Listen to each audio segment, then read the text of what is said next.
Mesdames et messieurs, soyez les bienvenus. Nous sommes réunis aujourd'hui pour réaffirmer l'unité d'Arki en nous rassemblant pour rendre hommage aux soldats qui ont dignement défendu la République française. Je tiens à accueillir les personnalités ici présentes.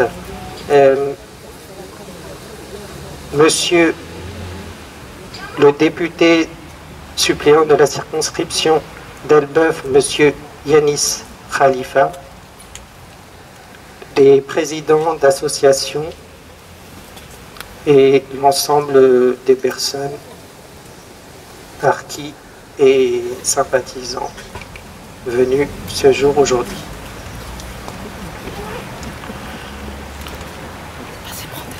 Nous procéderons à la lecture des discours associatifs, de la minute de silence et du chant de la Marseillaise, hymne national.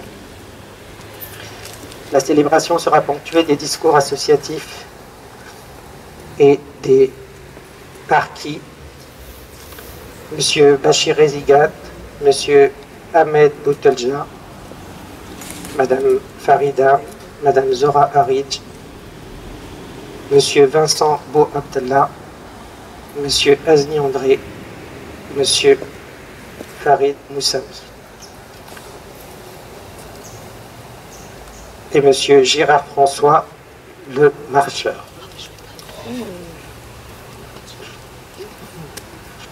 Et Monsieur Akaba, avocat au barreau de Rouen.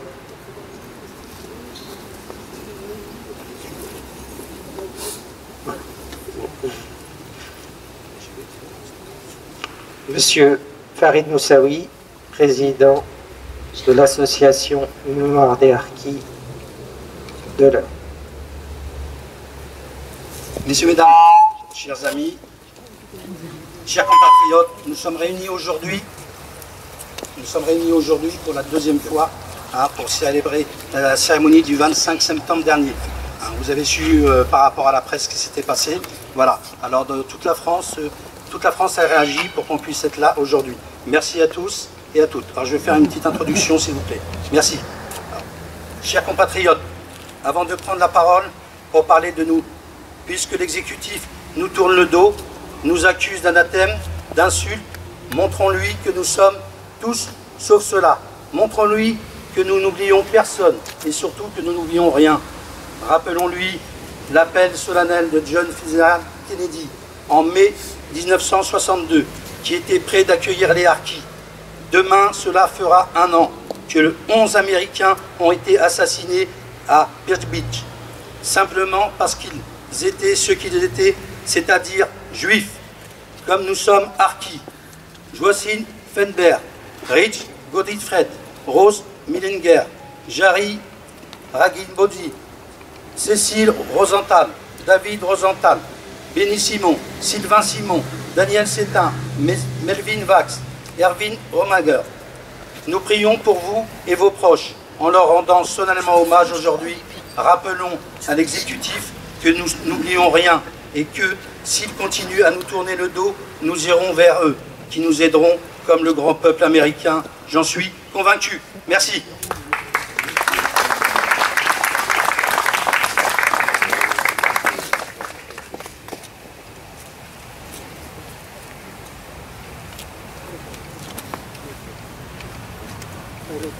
Alors nous allons donner la parole à nos anciens, ils sont prioritaires. C'est eux, c'est grâce à eux que nous sommes là aujourd'hui. Nous allons donner tout de suite la parole à monsieur Razikat. Il va parler avec le cœur. Merci.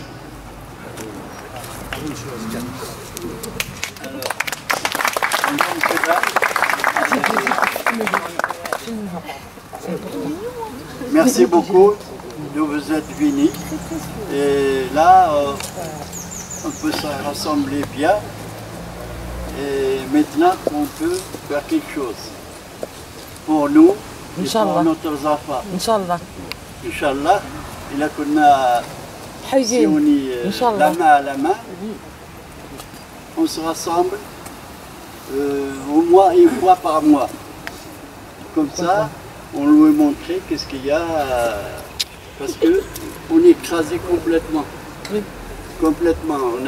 Quand on a venu, moi personnellement, je suis venu en 62, je couchais dehors, je ne sais pas lire, ni écrire.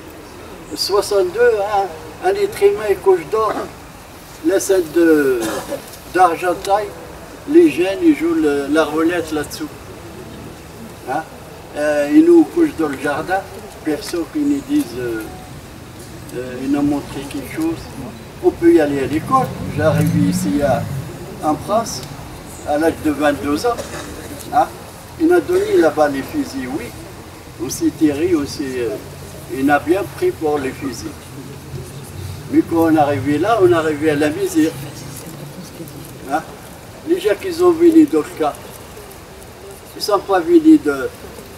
Ils ont venu à la prison, c'est pareil, dans une cage. Maintenant, regardez maintenant les terroristes, ils sont caillés du clou. Il vient, il a le logement, il a la RSA, il a tous les droits. Alors, c'est nous qu'on a travaillé. Et après, on est parti, moi je suis parti grâce au bâtiment. On a donné des baraquements. Il nous dit les papiers, on ne sait pas lire ni écrire. On travaille et puis on couche dans les baraquements. Voilà, dans le bâtiment. On fait 15 heures par jour. On ne sait pas la peine du mois, on ne sait même pas notre fiche de paye, combien qu'il est dedans. Bon, merci à vous. Merci Ami. Merci, monsieur Rizkia, un ancien, 80 ans. Voilà, je vais donner la parole à un ancien, monsieur Boultedja. Monsieur Boultedja, un ancien. Il arrive. Honneur à monsieur Boultedja, s'il vous plaît. Oui. Merci, mon frère.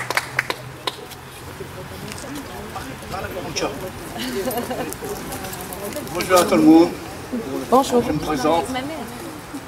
Boultedja Ahmed, ancien harki. J'ai évadé le président algérien. J'ai quitté l'Algérie depuis 1956, je n'ai jamais retourné. Bon. Alors.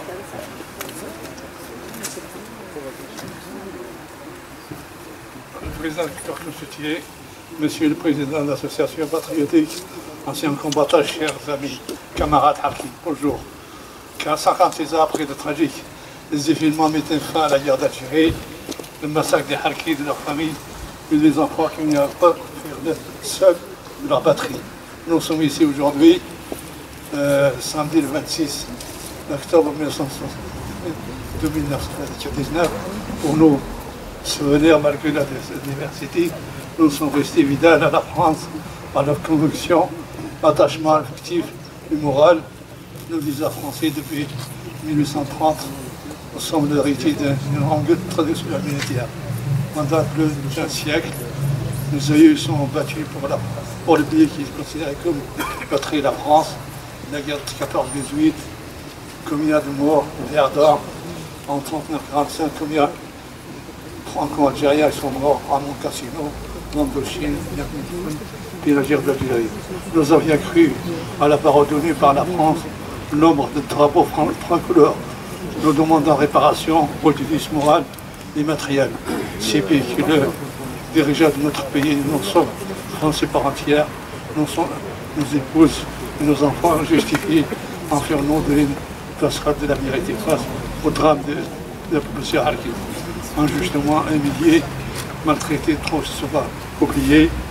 Nous prions en nos souvenirs pour les services civiques, souffrance, déchirement, abaissement. 56 ans après, nous n'entendons pas que le temps qui passe, et nous rejetons l'oubli. Il faut que nos dirigeants préparent et prennent leurs responsabilités pour nous reconnaissance de notre existence. Que notre intégration soit acceptée par tous, surtout pour nos enfants nés en métropole.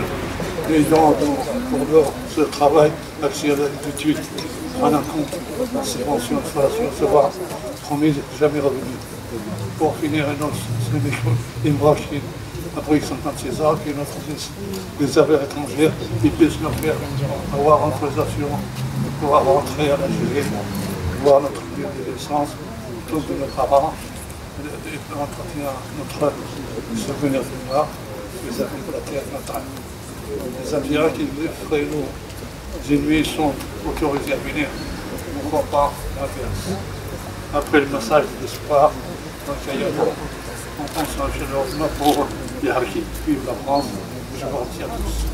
Merci. Merci M. Boutedja. Merci encore, c'est un ancien.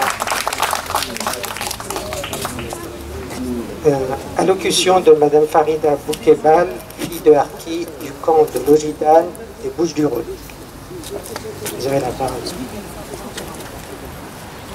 Bonjour tout le monde. Salam alaikum. Surtout nos anciens. Inch'Allah, Rabbi khalikum lina encore quelques années. Voilà, moi je voudrais vous parler surtout d'un souvenir qui me tient à cœur et je pense qu'il y en a beaucoup comme moi.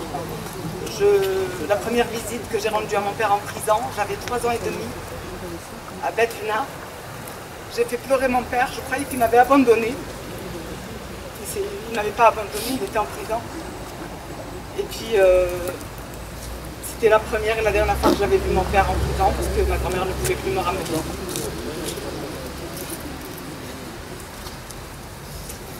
En prison, il a été torturé, mutilé. Il en a gardé de graves séquelles, qu'il a rendu invalide à 80%. Et pourtant, il a dû travailler à l'ONF jusqu'au jour de sa retraite. Les assistantes sociales qu'il y avait à l'époque dans le camp n'ont rien fait pour qu'il soit reconnu. Donc il a fait toutes ces années de travail à l'ONF et pour être payé comme ses collègues, il a fallu qu'il prenne les machines. Parce qu'on lui disait que sinon, il n'avait pas le même salaire. On est arrivé en 1965, après que la Croix-Rouge nous avait ramenés à Saint-Maurice-l'Ardoise pour quelques mois.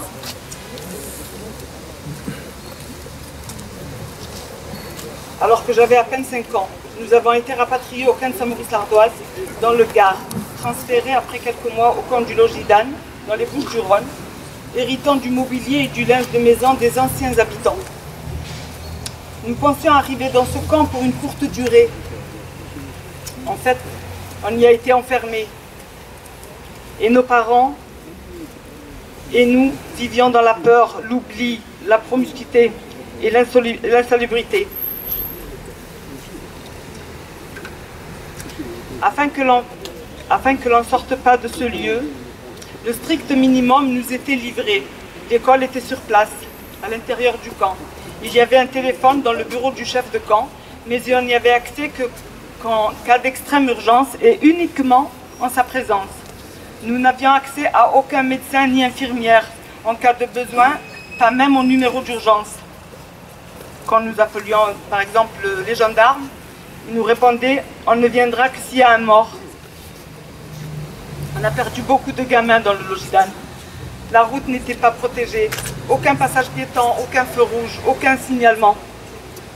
Moi-même j'ai perdu un frère et on en a perdu bien beaucoup d'autres.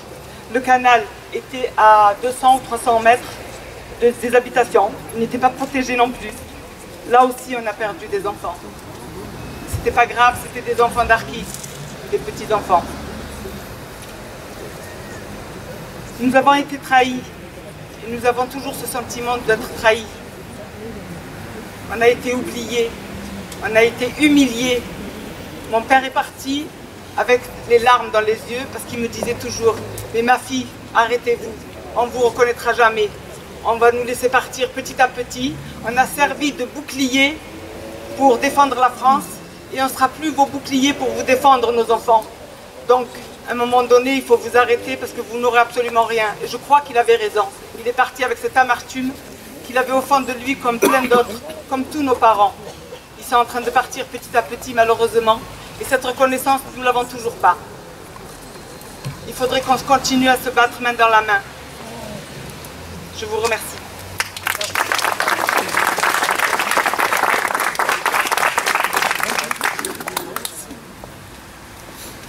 Merci.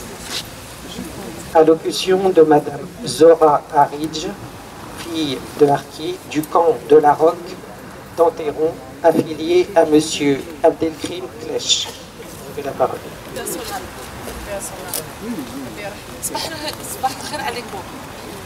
Je suis venue des Bouches-du-Rhône pour vous passer le message. Voilà. Moi, c'est pas un discours que je voudrais vous faire. C'est juste passer un message. Voilà. Donc, merci à tous ceux qui sont venus, aux présidents d'associations, au Harka, à notre famille, quoi. On est une seule famille. Et c'est très important. Voilà.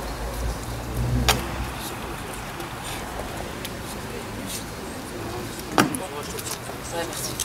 Le gouvernement, par l'intermédiaire de sa ministre, nous a prouvé à quel point il considérait les familles de Harki.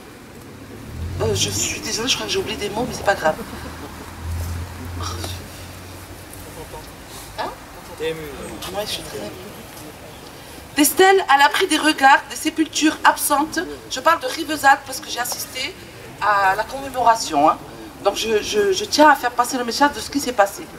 Donc, des stèles à l'abri des regards, sépultures absentes et aucune prise de parole du chef de l'État nous concernant. Ce gouvernement est en train d'enterrer la cause Harki de manière éhontée.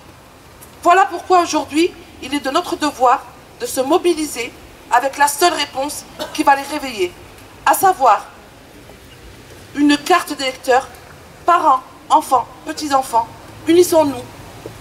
Vive la France, vive la République, vive les Harkis. Ouais.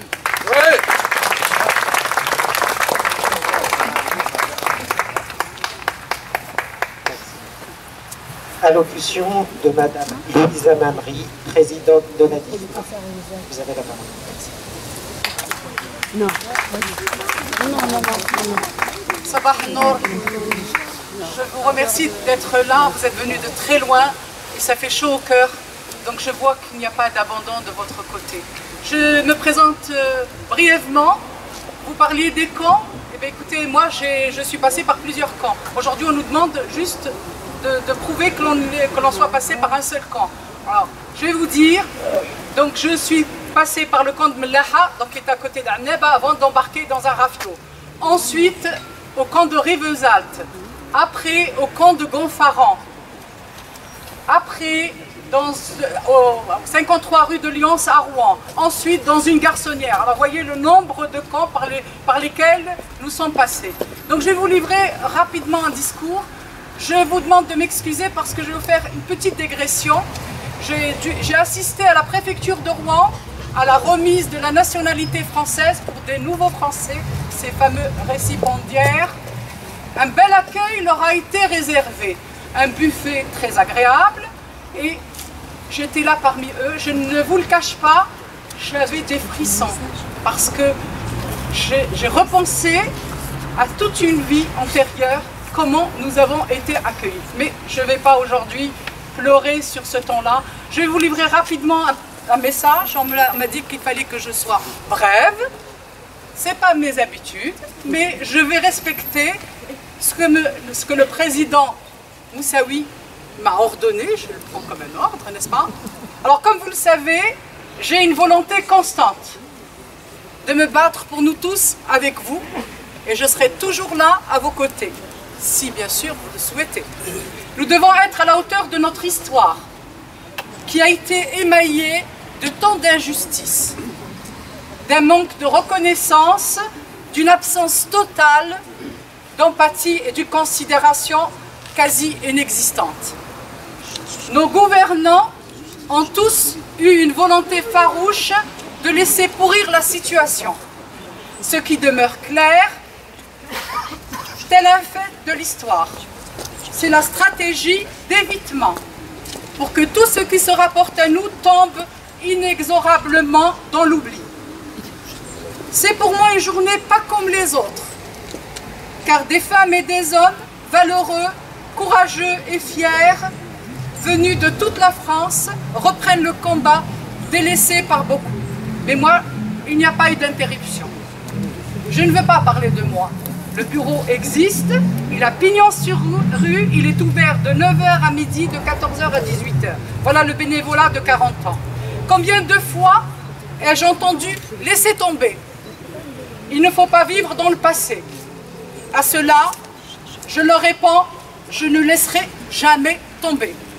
Nous ne laisserons jamais tomber. Ils pensent que nous sommes vulnérables et que faute d'entente entre toutes les associations, le combat et la lutte cesseront en vue que nous aboutissions au repli. Nos parents n'étant plus de ce monde, ils sont partis en souffrance et certains dans le dénuement complet. J'ai ma nièce qui s'appelle Karima Mamri qui travaille dans un hôpital psychiatrique et ce qu'elle m'a appris, j'ai éprouvé une douleur intense.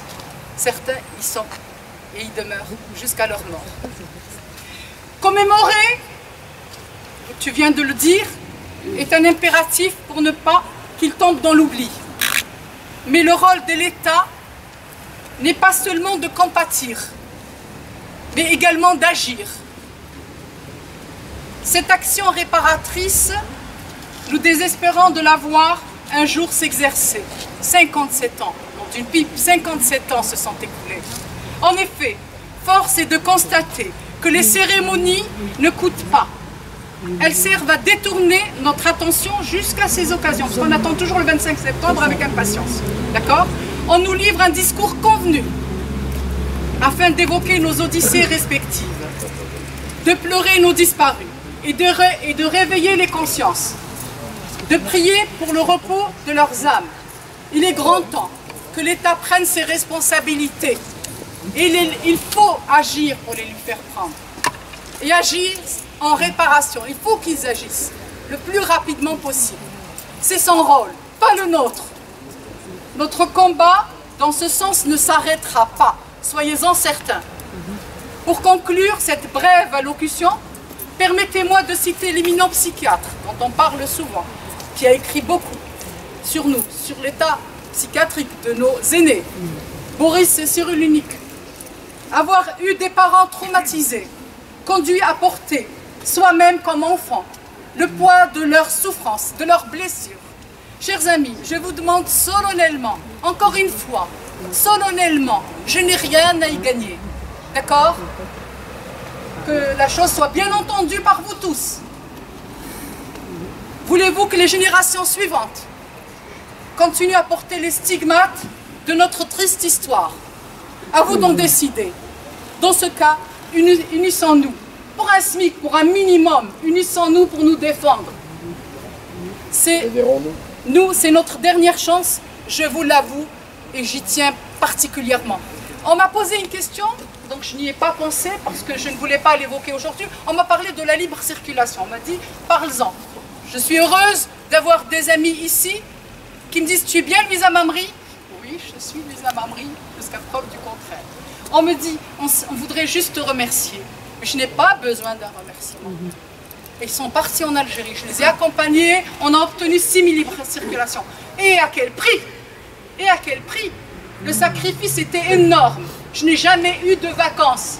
Et je tiens à continuer dans ce sens. Alors pour la libre circulation, moi je travaille actuellement. Je ne sais pas si vous en êtes d'accord ou pas, mais je m'y engage. Je suis pour la réconciliation des mémoires. Je ne veux plus qu'on nous traite de traîtres.